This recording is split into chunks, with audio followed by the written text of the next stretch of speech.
The fork hit the plate with a sound like a cracked bell, and the whole table went still. "You brought a man off the street to my wedding?" Naya's voice didn't rise. Andre's mother, flown in from 3 time zones away, froze with her fork halfway to her mouth. But the eye of that moment would not have found Darius. It would have dropped beneath the tablecloth, to a pair of small shoes with a scuff on one toe, swinging 6 inches above the floor. Nobody at that table had remembered the child was there. Nobody except the woman at the far end, who had gone very white and who was already pushing back her chair. Before you find out who was under that table and why the wrong person was about to break, let me tell you how this happened. Because it didn't start at a wedding. It started at a lunch, 3 weeks earlier, over a plate nobody finished. Stay with me. The person who gets hurt in this story is not the one you'd guess. 3 weeks earlier, in a restaurant with too many forks and not enough patience, Naya set down her menu without looking at it.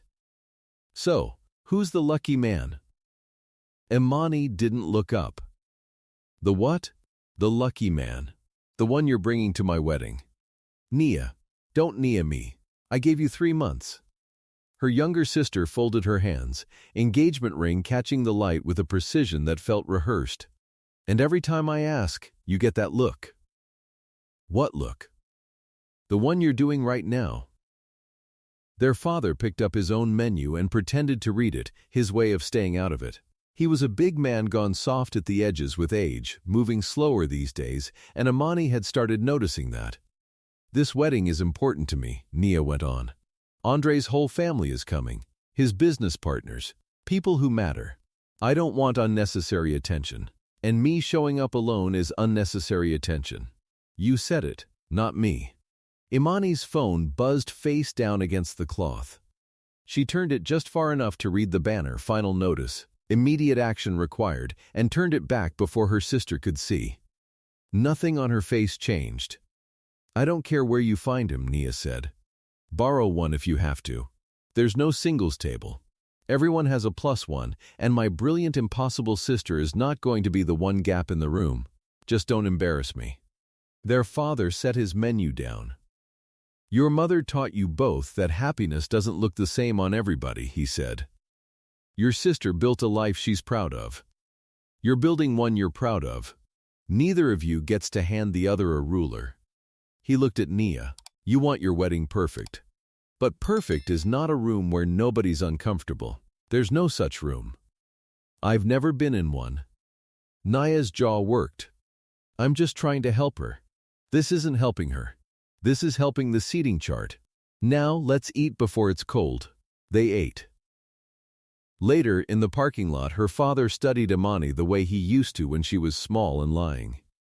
"It isn't really about Nia, is it?" "No, then talk to me." "I'm 31, Dad," she laughed thin. "I've spent years building this company. Fought for every client. I don't regret one of them. But somewhere in there I looked up, and everybody else's life had just kept moving. Friends married, had kids. And now my baby sister's getting married at 26, and I'm going home to a dark apartment and answering emails till I fall asleep on the couch. The men you meet, at first they love what I've built. Then it stops being impressive and starts being a competition. The last one told me I was, his word, a lot. Like weather he had to drive through." She pressed her thumb to the bridge of her nose. "Mom built something beautiful. A family. I've wanted that my whole life, and I'm so good at building the wrong thing instead." "What are you afraid of?" "Really, that I'm good at building a business," she said quietly, "and I'll never get to build a family." He put his hand on the side of her head, the way he had when she was 6. "The right man won't be intimidated by what you've built. He'll be grateful he gets to help build the rest. You just haven't met him yet. And stop looking so hard. Sometimes it walks up to you when you've forgotten to watch for it." She smiled because it was a nice thing to say. She didn't believe nice things had schedules anymore. Her assistant was already at her desk when Imani walked in, 4 minutes early, which for Imani was the same as late. "Board at 11. Lunch with the chamber, which does not come with dessert. You look like you slept in the office." I did not. You slept in the office. Imani sat down heavily. I need a wedding date. She still hasn't let it go? Not even a little. She wants a partner on my arm. She said, I quote, borrow one if you have to. I could look online. Respectable services. You'd meet him first, I'd vet him. A stranger. Imani made a face. I can't walk into my sister's wedding on the arm of a man I met Thursday and perform a relationship for a room, watching me for one thing. Proof I'm as alone as they think. So what would make you comfortable? Imani opened her mouth and, oddly, didn't have an answer ready. Someone I already know. Someone I'd be comfortable next to for a whole weekend. Someone who knows me. Not the version in the pitch meetings. Me? Then maybe you don't need a stranger. I don't know anyone like that. That's the entire tragic point of my life, thank you. Bring him Thursday if you find anyone. Respectful, or don't bother. Fine, set it up. Imani's mornings ran on a rhythm she'd built like she built everything, deliberately, without slack. And in the middle of it, 5 days a week, there was a bus stop. She didn't take the bus, she had a car and a driver. But her garage led out on a small plaza, and the fastest way to the coffee cart she liked, the one thing she did, purely because she wanted to. Cut past the covered bench where the number 14 stopped. That was where she first heard the voice. Daddy, is the bus late again? A little girl, maybe 5, in a yellow raincoat 2 sizes too big, tugged the sleeve of a tall man who stood very straight, a plastic grocery bag in one hand, a one-eyed stuffed dinosaur tucked under his arm. Couple more minutes, baby. His voice was low and even. He didn't sound tired the way people who complain sound tired. He sounded tired the way a person sounds when they've decided their child will never hear it. Imani almost walked past, but the little girl caught her looking, with no shame in it at all. You look sad, the child announced. Imani stopped. Do I? Yeah, like when Daddy runs out of coffee. Do you have coffee? I'm on my way to get some. Actually. Okay, then you'll be less sad soon. She said it with total confidence, a small physician delivering a certain diagnosis, and something in Imani's chest did a strange, unwelcome thing. The man turned, looked at Imani, then his daughter, and Imani watched a whole apology move across his face before he spoke. The exhausted apology of a man used to his child being read as a nuisance. Sana, let the lady be. She's not a nuisance, Imani said before she'd decided to. The man blinked. I mean, she's right. I do look sad. She's very accurate. The corner of his mouth moved. She's accurate about everything. It's a problem. The bus wheezed around the corner, and the moment closed. It became a thing. Every morning they were there, the tall straight man, the small bright girl, and every morning the coffee cart was a little further out of her way than the bus stop, and she stopped noticing she'd started planning it so. The grocery bag was always the same 3 things, never anything for him. The dinosaur was named Reginald and had a bad leg, like a real one. The man watched his daughter eat with the attention of someone making sure it happened, and never ate anything himself. She started bringing a paper bag. The first time she made it casual, grabbed too much, an extra sandwich, it'd just go to waste. The man looked at the bag a long moment, doing math, not about the food, about what accepting it would make him. We're all right, he said. I know. It really was going to waste. He took it, finally, handed it to his daughter, and did not eat a bite himself. So the second time she brought 2 bags, set the second beside him and said, that one's yours. She'll tell on you if you don't eat it. And from behind her she heard the little girl say, delighted, see? Daddy? She knows. What Imani didn't know was that her sister had begun a project of her own. Nia sat in Andre's car on the drive to the coast, thumb scrolling and finding nothing. Something doesn't feel right. Imani has a boyfriend now. Suddenly, never mentioned him. For months I've been asking, and now she's got someone perfect out of nowhere. Maybe she was private about it. Imani tells me when she changes toothpaste. Something's off. Or, Andre said carefully, she met someone, she's happy, and for once you could just be glad. Nia didn't answer. By the time the water came into view, she'd made a decision she didn't tell him about. She had a friend. The friend knew people. It would cost nothing, she told herself, to find out who this man was. If he was good for Imani, she'd leave it alone. She just wanted to know. Imani came to the bus stop on a Wednesday with 2 paper bags and found only the man. No raincoat, no Reginald, just Darius, standing straight, alone, and something in her stomach dropped. "She's fine," he said, reading her face. "With a neighbor. Half day at school. I still come. Habit, sit with me? I've got 2 lunches and I'm about to eat one alone on a plaza like a woman being followed." He looked at her a long moment. "All right, if you insist." They sat. He opened the bag and this time ate. Actually ate. And Imani looked at the pigeons so as not to make it a moment. "So, what do you do when you're not being solved by your daughter?" He was quiet. "People," he said finally. "That's not an answer. It is if you're trying not to spoil the ending." She laughed, a real one, surprised out of her. "My sister's getting married next week. She wants me to bring someone. Told me to borrow a man." Those were her words. She shook her head. "I asked my assistant to find somebody online, and I can't do it. I can't walk in on the arm of a stranger and perform a relationship for a room that'll be watching me for exactly one thing. So what would make it bearable? Someone I already know. Someone I'd actually be comfortable next to for a whole weekend. Someone who—" She stopped. He was looking at her. "Who actually knows me," she finished, quietly, the pigeons scattered at nothing. "Then maybe," the man said, "you don't need a stranger." She turned her head. "What do you mean?" He looked, for the first time since she'd known him, uncertain, as if the sentence had gotten ahead of his judgment. "I could come with you, if it helped." A beat. "I'm sorry. Forget I. That was out of line. You'd do that. For me. You've been kind to me and my girl for weeks, brought food and never once made us feel like we were the reason. You looked at Sana like she was a person and not a problem attached to me." He met her eyes. "I'd like to return one favor. That's all I meant." And Imani, who had walked into rooms full of men in $5,000 suits and never felt caught off guard, felt her face change. "I can't arrive looking like this," he said, glancing down at himself. Something almost like humor fighting through the pride. "I'd give the game away before the parking lot." Done, the word was out before she'd thought it through, and once it was out she felt something she hadn't in longer than she'd admit. Momentum, in a direction she actually wanted. "My stylist can have clothing ready tonight. You'll stay in the guest house.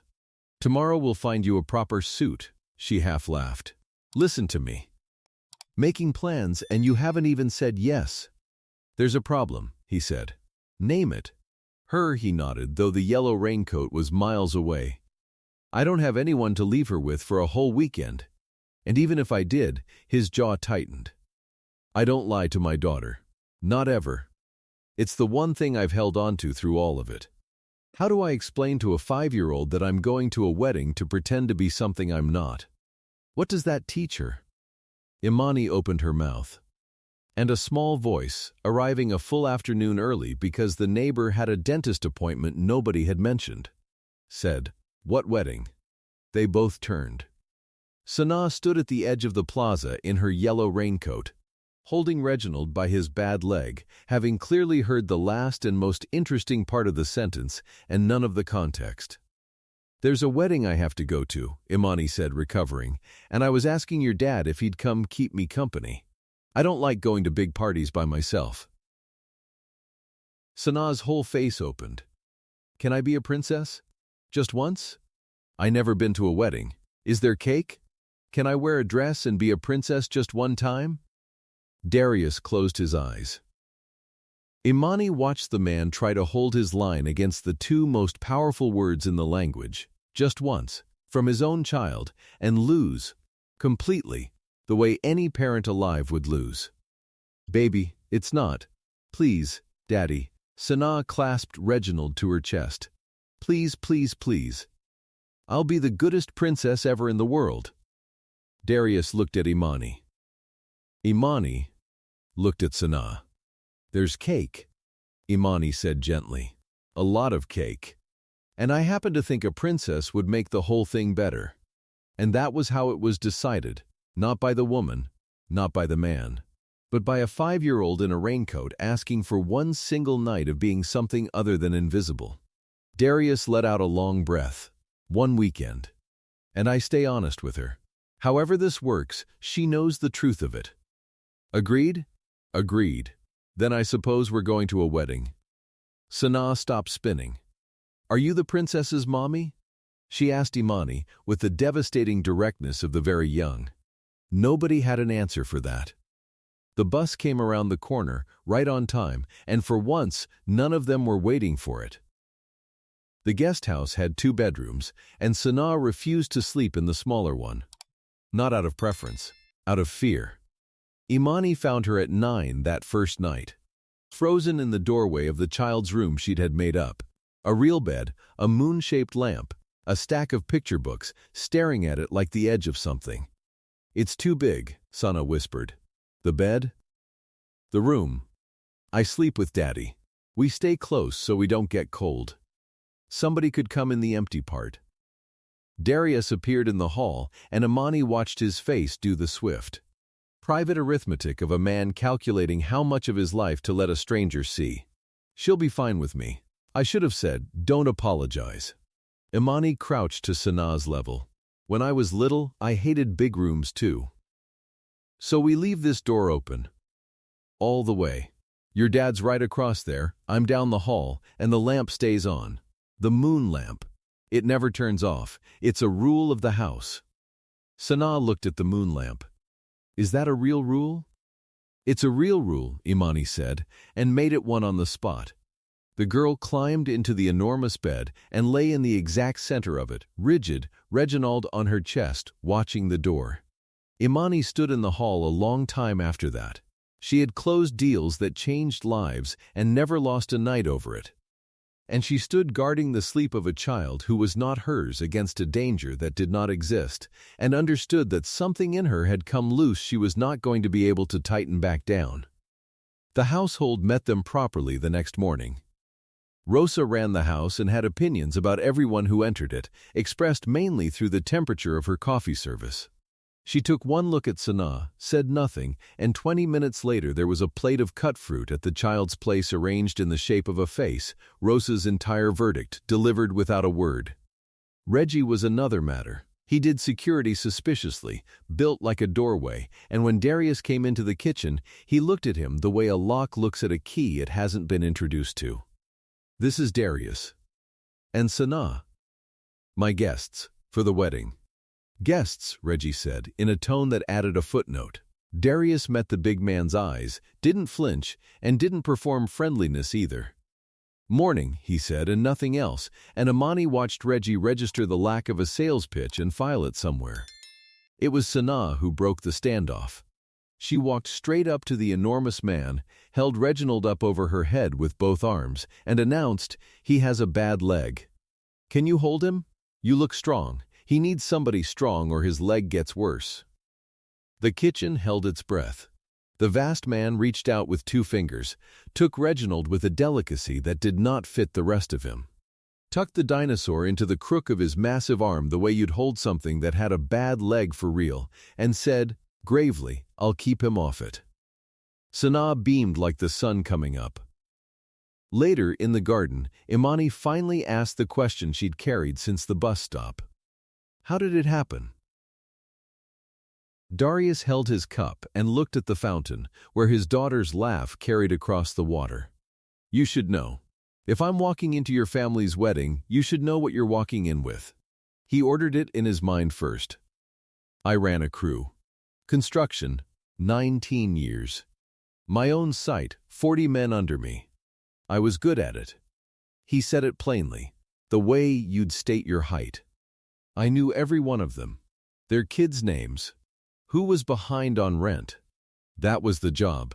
Not the concrete, the men." He turned the cup. There was an accident. Imani went still. Scaffold gave. Not my crew's build, a subcontractor's, a thing I'd flagged twice in writing and got told to leave alone, stay in your lane. His jaw tightened. Man named Terrence went down. I went in after him. I got to him. His voice didn't change, which was worse than if it had. I got to him, and I held on, and it wasn't enough. He had 2 boys. The fountain ran on. Sanaa's laugh came again across the water, oblivious, golden. There was an inquiry, and somebody has to be the name in the file. It wasn't going to be the company that overruled my flag. They had lawyers, and I had a signature on a form that put me on that site. So I was the name. Foreman responsible. Nobody ever reads the part that got left out. He set the cup down. I lost the crew. Then the license. Then the work. Who hires the foreman from that story? My wife, the first crack. Small. Amara, she died having Sanaa. Before any of the rest of it. So it was just me and the baby when the ground went out. And the family I had got quieter and quieter as it got worse, until one day it was just me. And her. He looked at Imani. I've had one job for 5 years. Keep her fed, keep her warm, keep her from finding out she's supposed to feel ashamed. She doesn't know we're poor. She knows we're close.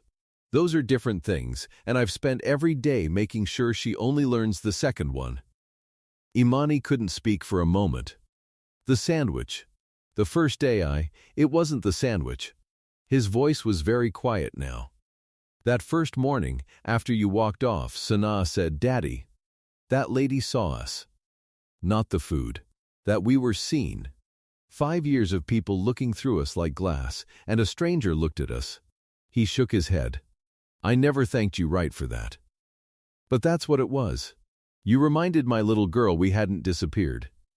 Across the garden, Sanaa came running, wet to the elbows, holding something cupped in her hands. Imani. I found you a leaf that's shaped like a heart, and Rosa said I could keep it. And I'm keeping it for you. She opened her hands. A single wet leaf, torn, unmistakably heart-shaped. Then she frowned and looked up with sudden, enormous seriousness. Are you going to be my mommy? The garden went quiet except for the fountain. Darius drew a breath to intervene. I don't have a mommy, Sanaa explained, matter of fact, clearing up a misunderstanding. I never did. Daddy says she's a star now. So there's an empty spot. And you got a nice face. So are you? Imani knelt and took the wet leaf very carefully, as though it were made of glass, and opened her mouth to say the kind, careful adult thing, I'm your dad's friend, sweetheart, and found she could not get it out. It stuck. That's a big question, she said instead, gently, for such a good leaf. Sanaa accepted this, the way children accept things, and ran back toward the fountain. Imani stayed kneeling, holding the leaf. She did not know yet that this exact question, impossible, offhand, from a 5-year-old with wet sleeves, was the thing that would keep her standing 3 days from now when the whole table turned on her. She only knew she couldn't say no to it, and that not being able to frightened her more than any deal ever had. 200 miles away, Nia's phone lit up. Found your guy. You're going to want to see this. Call me. She stepped onto the balcony, away from Andre, and called. Tell me. There's no boyfriend on record anywhere. No shared address, no photos. But I ran the name your assistant let slip, and Nia, there's a file. Construction accident, few years back. A worker died. And the man your sister's bringing is the name on it. Foreman responsible. It's right there in the report. Nia's hand tightened on the railing. Say that again. A man died. On his site. And he's listed as the one responsible. Send me everything. Nia, maybe you should just talk to her. Send me everything. Now, she hung up. She told herself again that she was protecting the family, Andre, his business partners, the 200 people flying in, the wedding she'd planned down to the fold of the napkins. She told herself that so thoroughly she almost didn't notice the older thing underneath it, that her sister had walked in from nowhere with something that looked, from a certain angle, like happiness, and Nia could not stand not being the one who understood it first. Behind the glass, Andre watched her shoulders go rigid and knew that whatever she'd just decided, she was not going to tell him the truth of it. The rehearsal was the evening before the wedding, in the garden of the estate, under strings of lights not yet lit. Sanaa, in a dress the stylist had produced from somewhere, spun in slow circles on the lawn and was, by silent agreement, the best thing about the rehearsal. And at one point she took Imani's hand and Darius's hand and stood between them, swinging both, looking up at the not yet lit lights, and the three of them stood there in the blue evening, looking exactly, unmistakably, like a family. Imani felt the shape of it close around them like a held breath, and, right behind it, a bolt of pure fear. Because it was not real, this was a favor. And in 2 days they'd go back to their lives and she to her dark apartment. She caught Darius watching her and understood from his face that it frightened him too, a man who had lost everything he'd let himself hold. Neither of them said anything. Across the lawn, Nia stood at the edge of the light, watching her sister glow like she'd never once seen her glow. And in the pocket of her dress was a phone. And on the phone was a document, and her thumb pressed against its edge like a trigger she hadn't yet decided to pull. That night, Imani couldn't sleep. She found Darius already at the kitchen window, looking out at the dark garden. She got her water and didn't leave. "Why did you never let me help more?" she asked. At the bus stop, I offered a hotel room, clothes for her, more food. Every time you took the least you could and left the rest. He was quiet. Because every time I did that math you watched me do. If I take this, have I turned a kind woman into someone I'm using? The day I become a man who takes everything an easy target gives, that's the day I've got nothing left to teach my daughter. So I took the sandwich. Just the sandwich. Because the sandwich I could carry. You never asked me for anything, not once. Exactly, that was the point. For what it's worth, you're the only person in years who ever tried to give me less than I offered. Everybody else is doing the opposite math. Their loss, he said simply. You're easy to give things to. You just don't get many chances to notice, standing where you stand. Down the hall, under a moon lamp that a rule of the house said never turned off, a little girl slept soundly for the 4th night in a row and did not know that tomorrow her father's worst moment was going to be read aloud at a wedding by a woman who had never met him. The rehearsal dinner was the last calm hour any of them would have, and none of them knew it. They sat at the long table, both families, candles down the center, and for a while it was good. Andre and Darius had fallen into the easy talk of two men who'd done real work with their hands. Sanaa sat on a cushion stacked on a chair, delivering commentary on every dish, adopted by the table the way tables adopt the one delightful child in it. It was Andre's mother, warmly, meaning nothing by it, who started it. "So, Darius, what is it you do?" "I worked construction, ran a crew for a lot of years." "Worked? Past tense? For now. Between things. Before I tell you what happened next, understand this. The next 90 seconds are the reason this whole story exists. Watch what a person will burn down to be the one who was right." "And where did you two meet?" Andre's mother asked Imani, delighted with the whole night. "I love how we met." "Downtown," Imani said. And Nia, 3 seats down, quiet all evening, set down her glass. "Downtown," she repeated. "Nia," Imani said. Just her name, a warning. "Downtown where, though?" "Because there's downtown. And then there's the corner where you used to take the food." "On your way to work." "The bus stop." She looked at Darius, pleasant, the knife underneath it. "You're the man from the bus stop." "The one my sister was bringing sandwiches to. Out of charity." "That's enough," their father said quietly, from the end. "No, Dad. I don't think it is." 200 people are flying in tomorrow, Andre's family, his partners, and they all deserve to know who's actually at this table. She put the phone on the table, face up, and slid it toward the center where the candlelight caught the screen. He killed a man. A construction accident. A worker died on his site, and she tapped the screen, is listed, right here, as the man responsible. My sister didn't pick up a boyfriend downtown. Her voice finally shook, not with doubt, but with the momentum of someone gone too far to stop. She picked up a homeless man with a body in his past, dressed him in a suit, and brought him to my wedding, and I'm not going to let him smile in the photographs while all of you don't know. And into the silence, small and clear, Daddy? Everyone had forgotten she was there. Sanaa was looking at her father. Reginald had slid from her lap to the floor, and she hadn't noticed. Her whole small face was open and confused, and beginning, at the edges, to crumple, the way a child's does when it picks up the temperature of a room before it understands the words. Daddy, did you do a bad thing? And Darius, who had sat still through all of it, who had not defended himself, looked at his daughter, and something in his face that had held for 5 years finally, quietly, broke. He got up, came around the table, knelt beside her chair so his eyes were level with hers, and when he spoke his voice was gentle and did not shake. Because he had one rule and he was not going to break it even now. Baby, I'm going to tell you the truth. I always tell you the truth, right? Sanaa nodded, her lip trembling. A long time ago, before you were big, I worked with a lot of men, and one of them got hurt, real bad, in an accident. His name was Terrence. The whole table was leaning in without knowing it.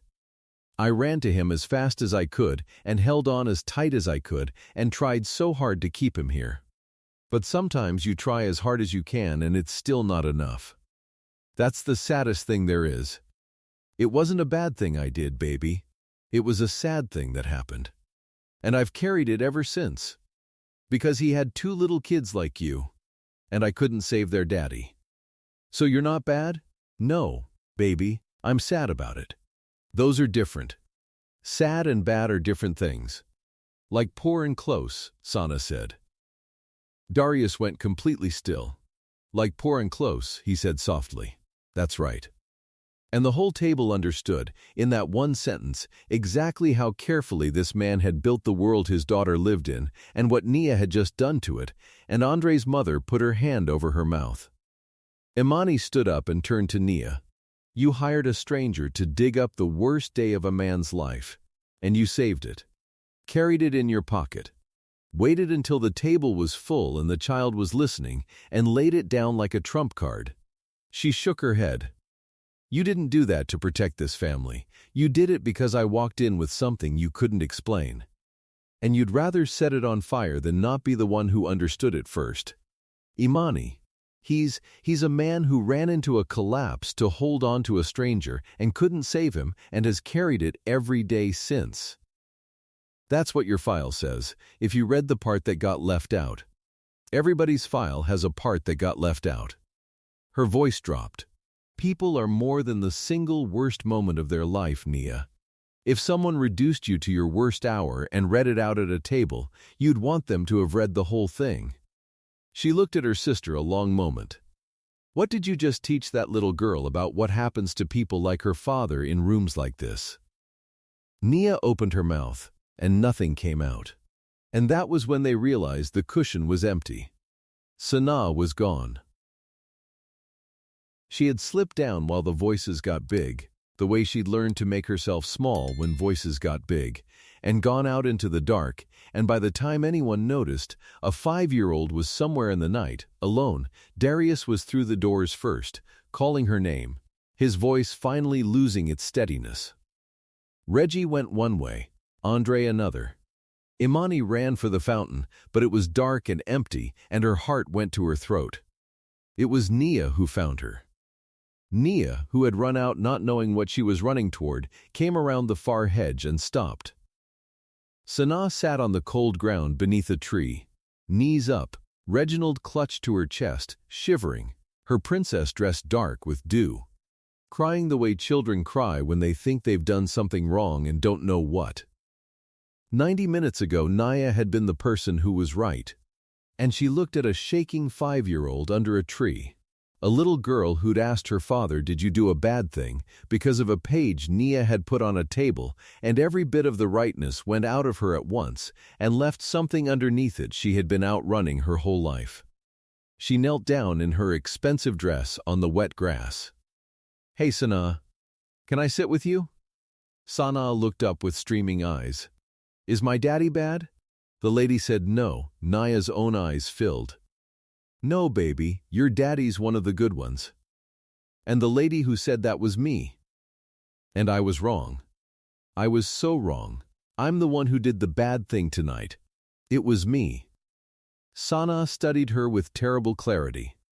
"You made everybody sad." "I did." "Why?" And Nia, kneeling on wet grass in front of a 5-year-old, could not find a single reason that survived being said out loud.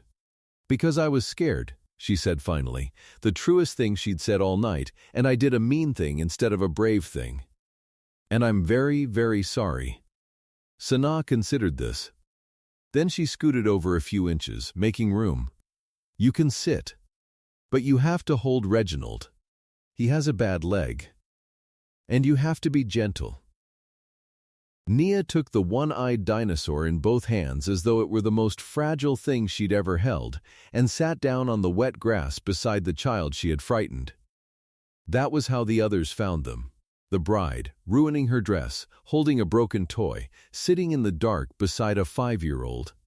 Darius crossed the lawn and scooped his daughter up and held her so tightly she squeaked, and over her shoulder his eyes found Nia's. And Nia could not hold them, and looked down. Later, when Sana was asleep under the moon lamp, Andre found Imani on the terrace. "She hired an investigator, Imani. How do I marry someone who does that?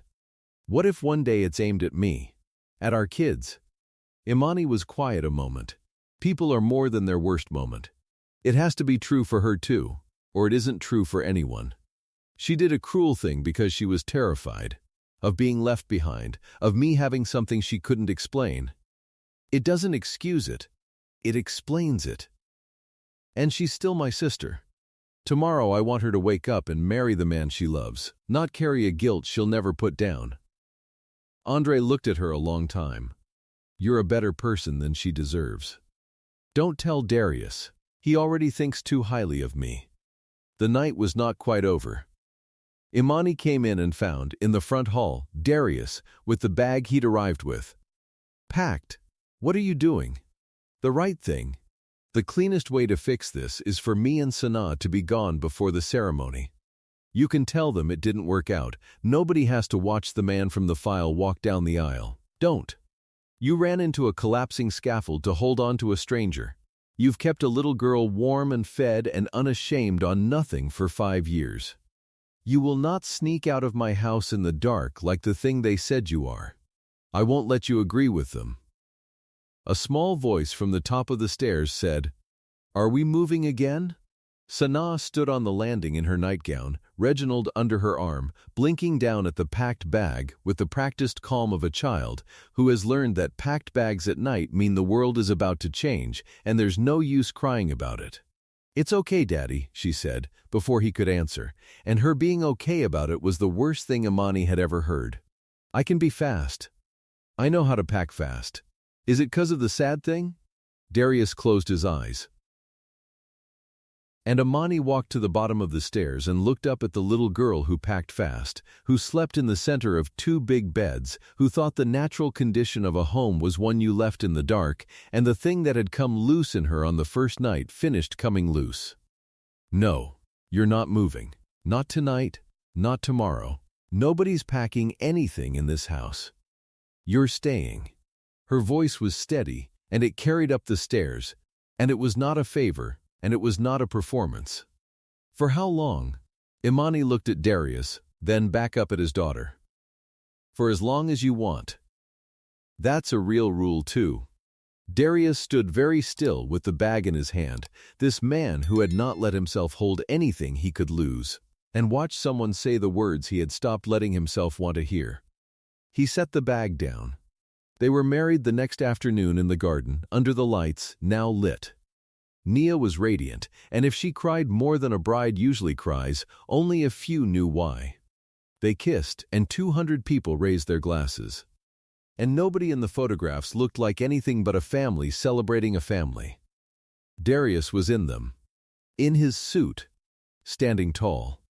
And afterward, when the dancing had started, Nia crossed the lawn to where he stood. And then, in her wedding dress, in front of whoever happened to be watching, she did not offer her hand. She knelt. Not to him. To Sanaa, who stood at his side holding Reginald. "I owe you the biggest sorry," Nia said, at eye level, her voice thick. "I said something last night that scared you. And it wasn't true, and it wasn't fair. And I'm the grown-up, so I should have known better. Your daddy is a good man. One of the best I've ever met. And I'm so sorry I made you cry." Sanaa looked at her a long, serious moment. "You held Reginald right. Last night. You were gentle with his leg. I tried to be." Sanaa nodded slowly, weighing the whole of it, and delivered her verdict with the absolute authority of the very young. "It's okay. You can be my aunt now." Nia made a sound that was half a laugh and half a sob and pulled the little girl into her arms, and Sanaa patted her on the back the way you comfort someone crying about something you've already forgiven, and over the child's shoulder Nia found her sister's eyes across the lawn, and no words passed between them, and none needed to. Weeks later, the garden again. Quiet this time. Imani sat on the low wall by the fountain, and Darius sat beside her, watching Sanaa on the grass, drawing furiously. "I got a call this week," he said. "A contractor, friend of your father's. Small crew. Need someone who knows how to run a site and talk to men." He turned the words over like a man not yet used to good news. "It's not what I had. But it's a start. Real work." "Darius, it's a start," he said again, almost smiling. "And I have something to ask you. I want to be clear, it's me asking, and not your father, who I'm fairly sure has been trying to arrange this for weeks." Imani went still. "These last weeks, watching you become the reason she sleeps through the night. I stopped, a long time ago, letting myself want anything I could lose. It was safer. And then you handed my daughter a sandwich at a bus stop and looked at us like we were still here, and you've been undoing that in me ever since. I'm not asking because you rescued us. I'm asking because I want to. I'd like to build the rest of it next to you. The three of us." Imani opened her mouth, and a small voice from the grass said, "Are you finally asking her?" Sanaa had gotten up and was walking toward them holding a coloring book open, having heard the important part and none of the lead-up, exactly as she had at the bus stop weeks ago. "Because I already finished it," she announced. She climbed onto the wall between them and laid the book across both their laps, open to a page she'd drawn herself, 3 figures, holding hands, under a house. 2 of the figures had faces. The third, the one Imani remembered from the very first day, the one Sanaa had left blank because she'd never had a face to draw there. "I drew the third face," Sanaa said, pointing. "See?